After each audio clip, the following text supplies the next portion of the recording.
News, Nairobi at the KICC. Now, Africa must be the leader in search for solutions around climate change, even as Nairobi prepares to host the climate champions during the Africa Climate Summit.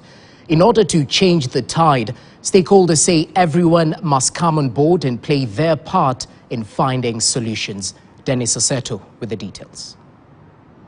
Africa has been sitting on the fence for long as effects of climate change play out. Now, the reality is hitting home as more and more regions feel the heat. Food challenges are now a common occurrence.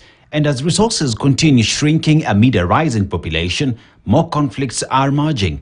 As the Africa Climate Summit kicks off in Nairobi, it is a moment that signifies an awakening continent as leaders unite in coming up with homegrown solutions to emerging challenges. Top on the agenda will be how Africa will lead this conversation and be the one to offer solutions not only for the continent but the world. And this could start with taking advantage of what the continent has and use it to negotiate. We do control how fast we develop our carbon credit markets, and we do control how much we're able to take advantage of the natural resources we have on the continent to allow other countries to invest in Africa. So that's where the capital is.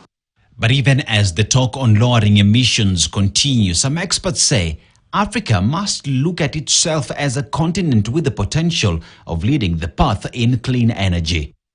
We try to figure out what is the need in the country, what does the government want to do, and then within the plans of the government, how can GIAP come in to support the private sector with deploying more capital, the private sector with deploying more technology, young people who are the most innovative part of society, how can they actually be providing the solutions to the problems that the country is trying to solve as well. And as climate change continues biting, some experts are warning that more shocks will continue to be experienced. But they say African governments must be willing to change how they have been approaching the new but unsettling normal.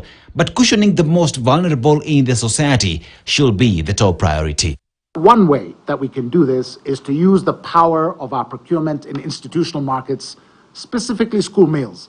Africa has done very well. Between 2013 and 2019, we doubled the number of children that were covered under school meals from about 35 million to 65 million. We need to reach 240 million, so there's still a long way to go. The Africa Climate Summit will see a house united, hopefully in combating a vicious and vengeful Mother Nature whose anger humanity stoked. China, the United States, Russia, India and Japan are the world's top producers of the harmful carbon dioxide. Africa, on her part, contributes less than 4% of the same collectively.